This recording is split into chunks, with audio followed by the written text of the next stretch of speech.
We are now at the Centtique, and this is really fun.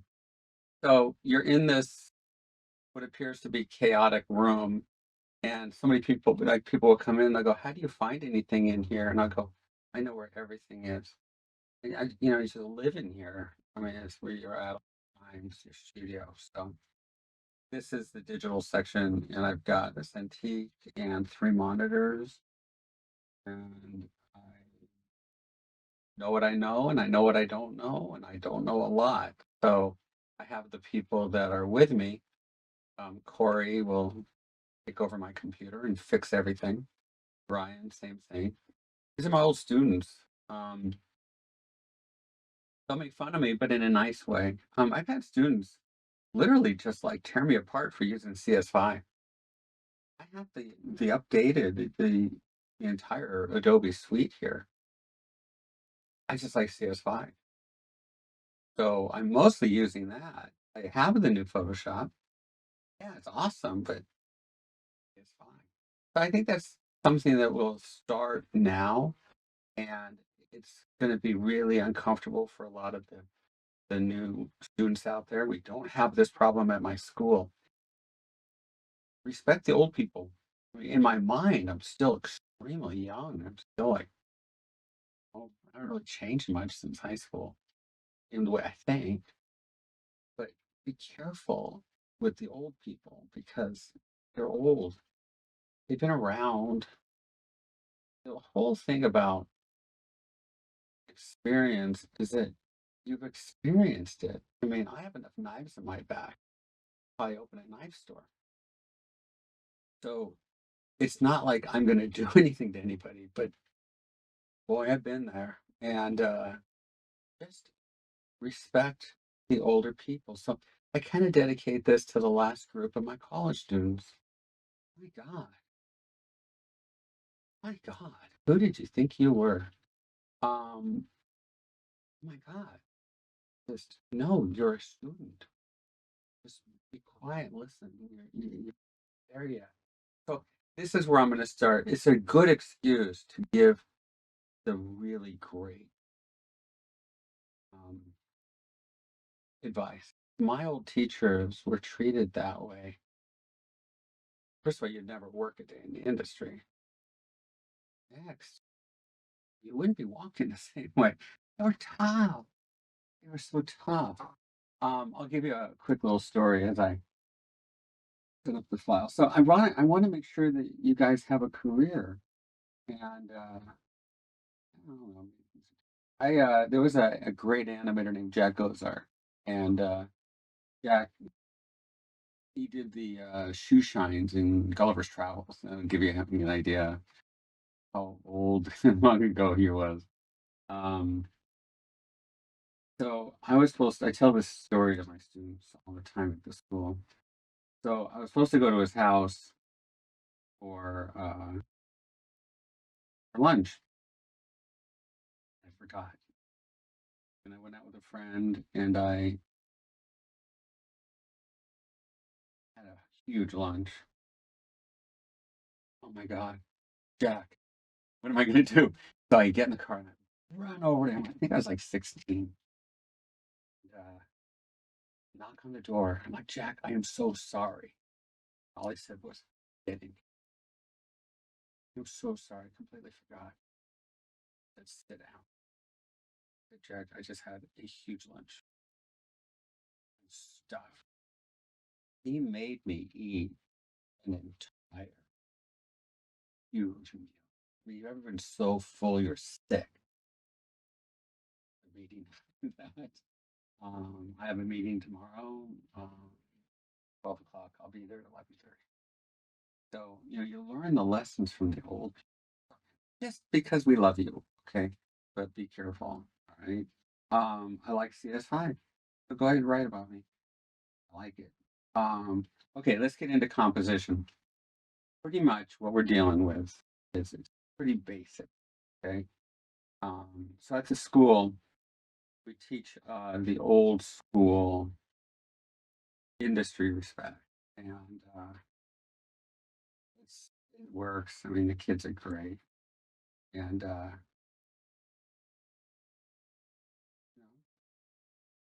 boy, do I respect them because I need their help because I'm not as smart as they are.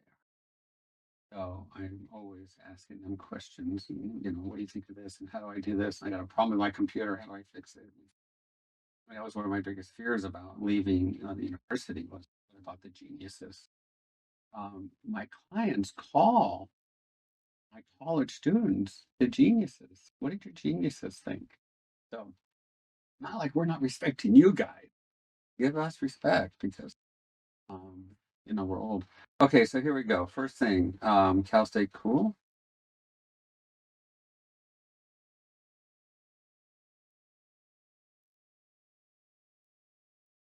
Cal State cool. They bitchin', wave. Okay. Um, let's see. If we're going to go to a mall, go to a mall. You ever been to a mall? Go to a mall?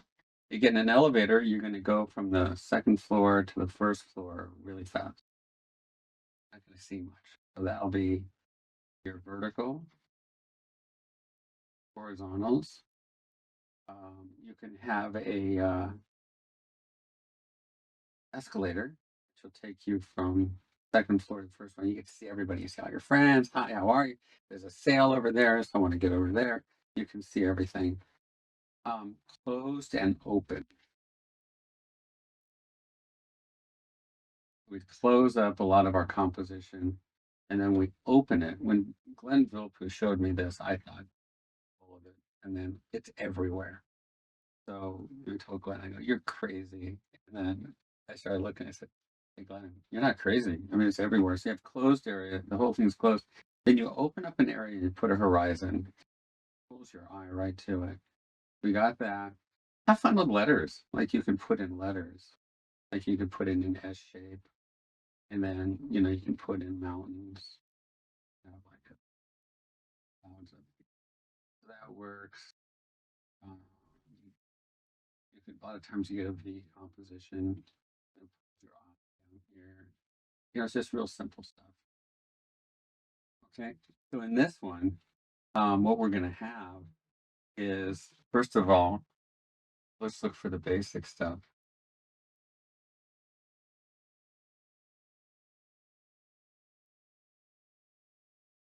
Um, First, Cal Stay Cool, the big Cal Stay Cool. Go like this.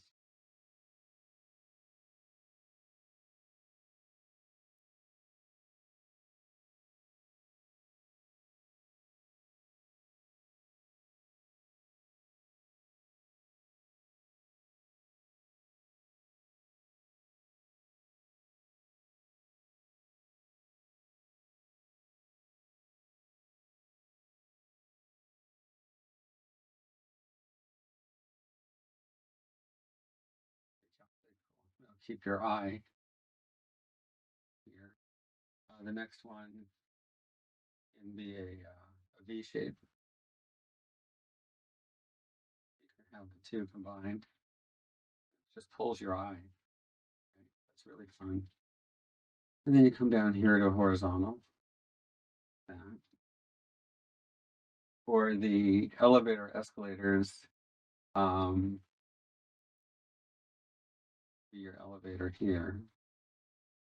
Now remember, we're dealing with composition, so it could be anything. It could be the negative space, it could be a shoulder, it could be a ponytail. Anything that's guiding the viewer's eye is what you're going to use. So we have that right here. Okay. So then we got that, and then we've got this escalator, which is right here. That's a picture. Okay. And then we'll have these horizontals. One of my favorite things at the Getty is, the board. We were an art major in school, and then I show them this on the paintings, and then I go down, sit back down and draw. You can just see them walking. And he's like, we just saved their life. Because how many times can you just stand there and same people go by and just look at the same artwork? But now I'm showing them these things, and then they, oh, it's everywhere. And I go, yeah. and then I'll sit down and draw, and I can see them walking at looking at the paintings as if it was their first time. That's really cool. I got these horizontals all like that. So these are your compositions. Booty girl. Now you can do on the inside. You can do really subtle, same thing, like here. So booty girl is going this way.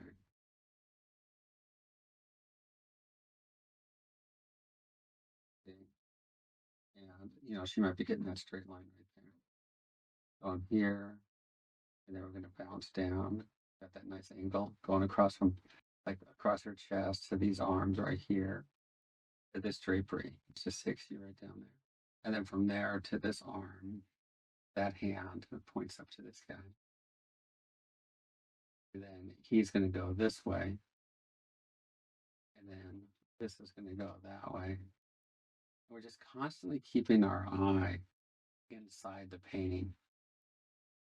We never leave this, center area here.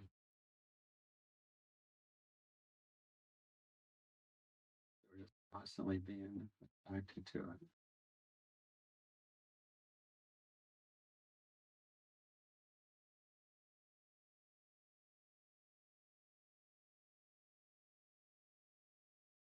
I think that's what's exciting about my school is that you can tell my students um, they're fun, they laugh, they have a good time, but they respect.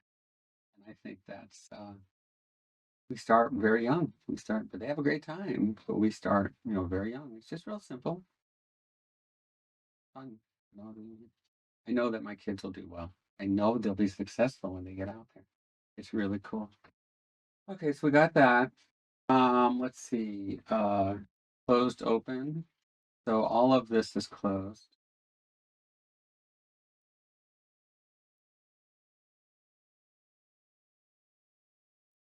And then it's open here.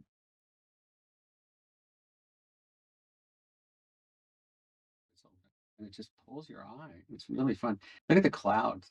They're guiding you in. So you're reading left to right. And then these clouds are taking you down. So fun. Composition. Really, really cool. So that's the first thing to do. Just take the painting. You have the notes and just look for it on the painting and trace over it. Okay. The next one will be the three shapes. And what I'm going to do is go over there and drop on this. You can spend forever drawing these people. B-girl. I have my software set up for my buttons on my Cintiq, and then I have my shortcuts.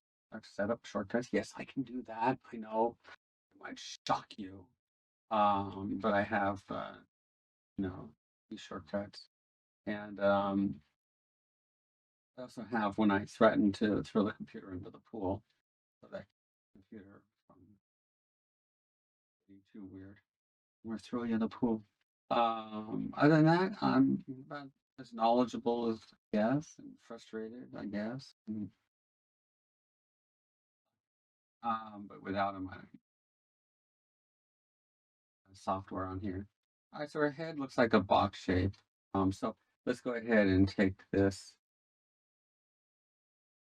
And now it has a box shape.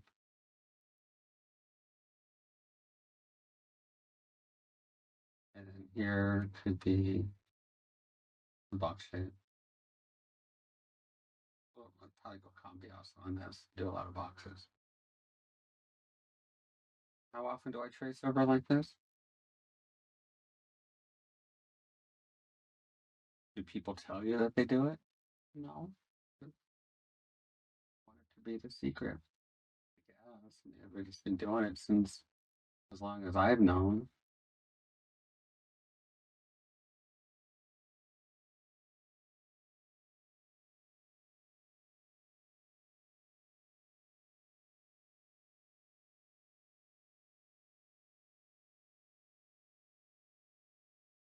Just go to a different color.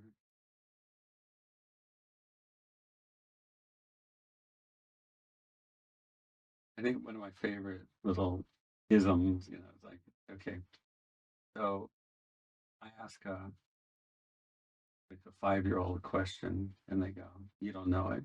And no, I'm asking you. Sheldon doesn't know the question. Sheldon is stupid. You're right. Don't know it. Answer the question, please. After they completely make fun of me, they answer the question. And I take that knowledge, I turn to my client and say, "You want to buy this?" What I have that they don't have are clients. So it's kind of the same in college, it's like a student, tell me this. Or a student would raise their hand during class and be all, full themselves. Well, if you do the hokey pokey and you turn yourself around and you go back, say backspace, click, click, click, click, blink, blink, it'll work. And I'm like, okay, but I'm not talking about that right. So I'm going to get back to the lecture, but I appreciate you bringing that up. In other words, shut that up. But after class, I would call the student over and say, "Can you show me how to do that?" And then I take all it. So certainly respecting their knowledge. Yep. Are they respecting the old timers experience? All right, so we got that. This guy here, so good. Look at this.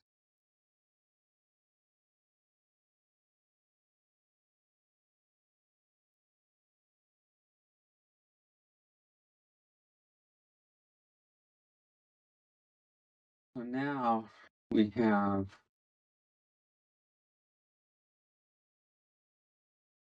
so he's going to go this way. And that's your rhythms.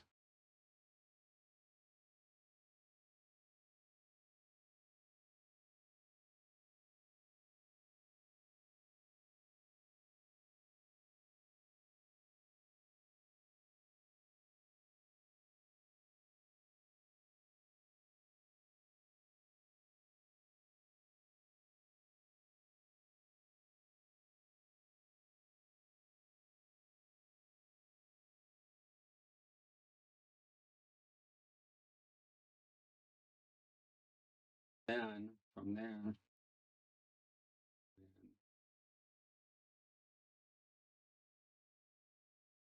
cross contours,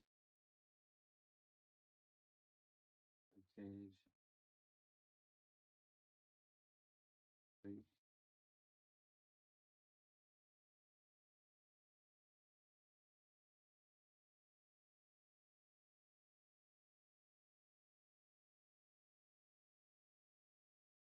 a lot of it's generational. I used to listen to my animation teacher, Eddie Rayburn, complain about the young people. It was really fun.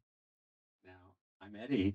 It's like, but I'm not complaining about the young people. I mean, the young students, I'm their advocate. I mean, I literally live for them. I take their side 100% of the time. And again, at my school, we don't have any issues. Um, they respect, they know, because they're being taught by old schools. So it's really cool. So, but it's so funny. I just hear he's, doing this series of videos is just because we're not holding anything back. Wow, you just hear all of the old teachers in your head, all of them. It's crazy.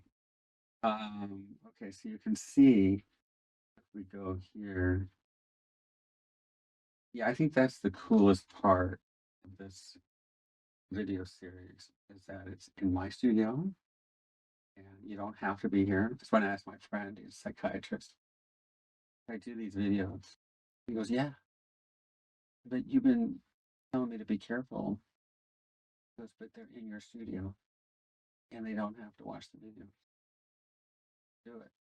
I'm like, I only get to just unload on you guys.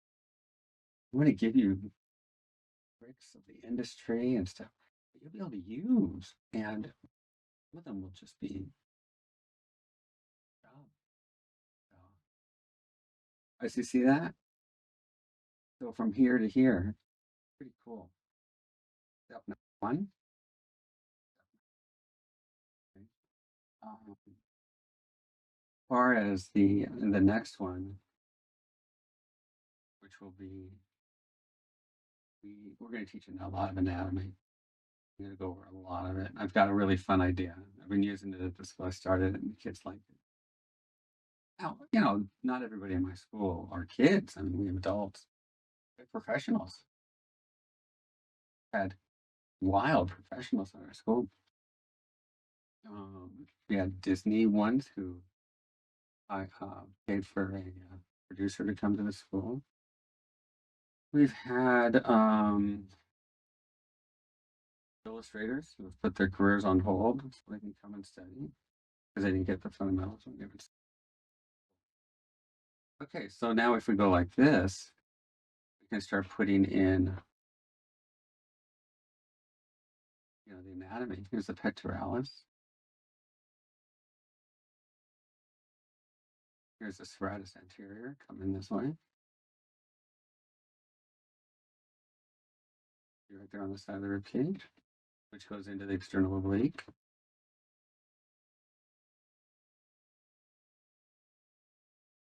The iliac crest, anterior, posterior.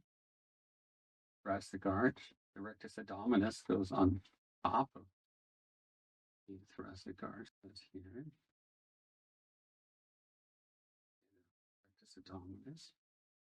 We can have the femoris triangle here. Gluteus medius.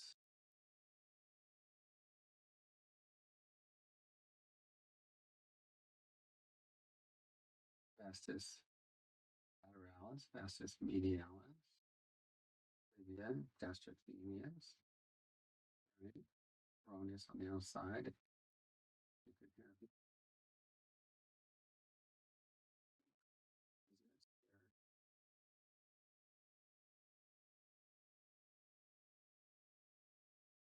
tibia and fibula, tibialis, anterior, posterior, acromion, the brachialis, side, extend through digitorum, chart. You just get in there and trace. Deltoid flies around the up. This one starts sitting here. Anatomy. But the anatomy isn't gonna alone, it's not gonna work for you. You have to come in then and pull, and that will bring it.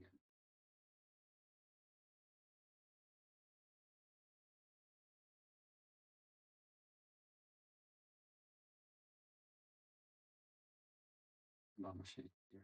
Yeah. Now you have your rhythm. Simple it is. That's it. Pretty much it.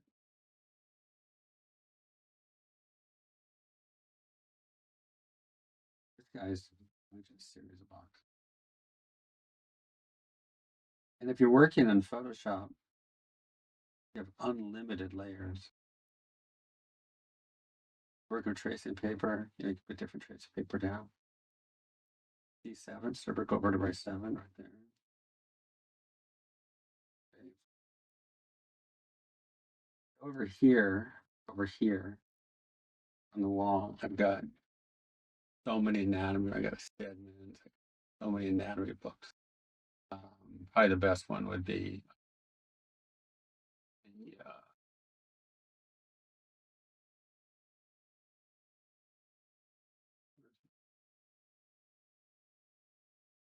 great stuff. I have a book on that shelf, which is the Medical Legal Guide to Death. What it is, I have two of them. One of them signed to me by the author. My hero, Michael Botten, the only person I've ever been starstruck is Michael Botten. I still can't believe I actually know him, but he had the author send me the book. and it said, "Dear Sheldon, Michael says you're a great forensic illustrator."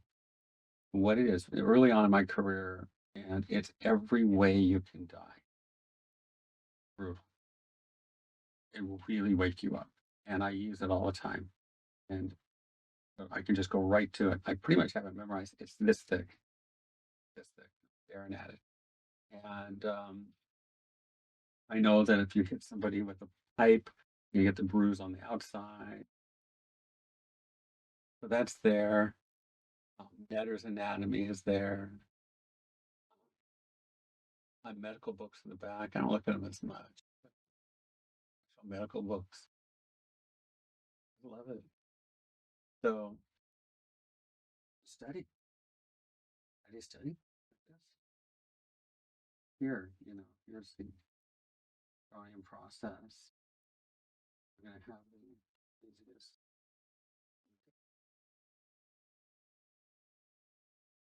And then here's the humerus.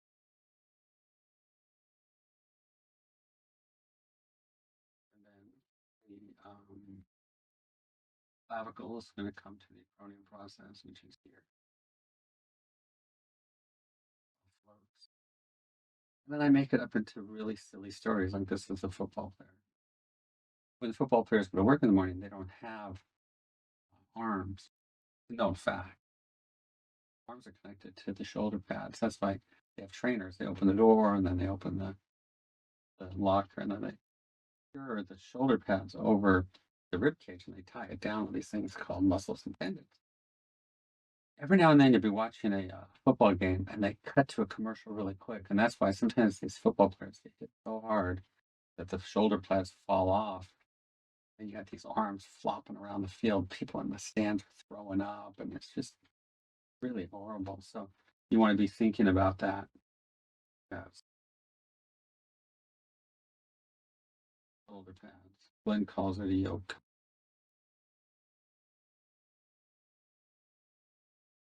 You go here, you gotta draw through. And there's the box shaped hips. Draw through.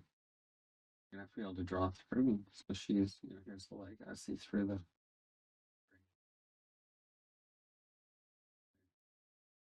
I used to have my students as a homework assignment in college. They take this giant Rubens painting, massive figures everywhere, and they had to go through and break them down into the fire painting. They hated me for it. I think they're working. I think that was the most popular too, but that wasn't why I was probably love the students. Really cared about those kids. Also, I'm worrying about them. And then the other thing I would do is I would do all the homework. So if I assign homework to a student, home and do it. Up the next week. I haven't done the same homework.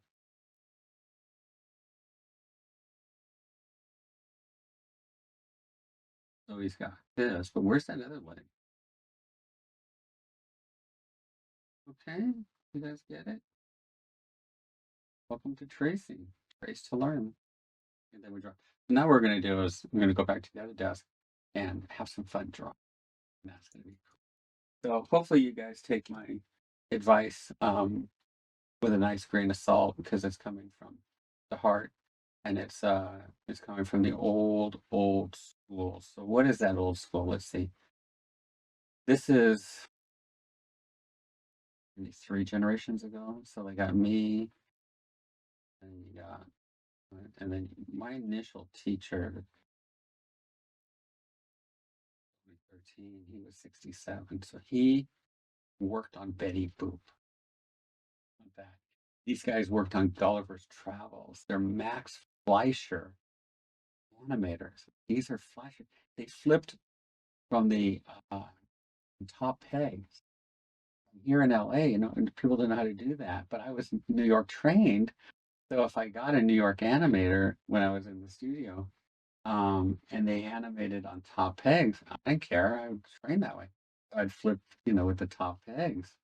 And then of course in LA trained also, so I flip bottom pegs. But the Fleischer animators, Max Fleischer, I think had a certain kind of energy, and you just respected them.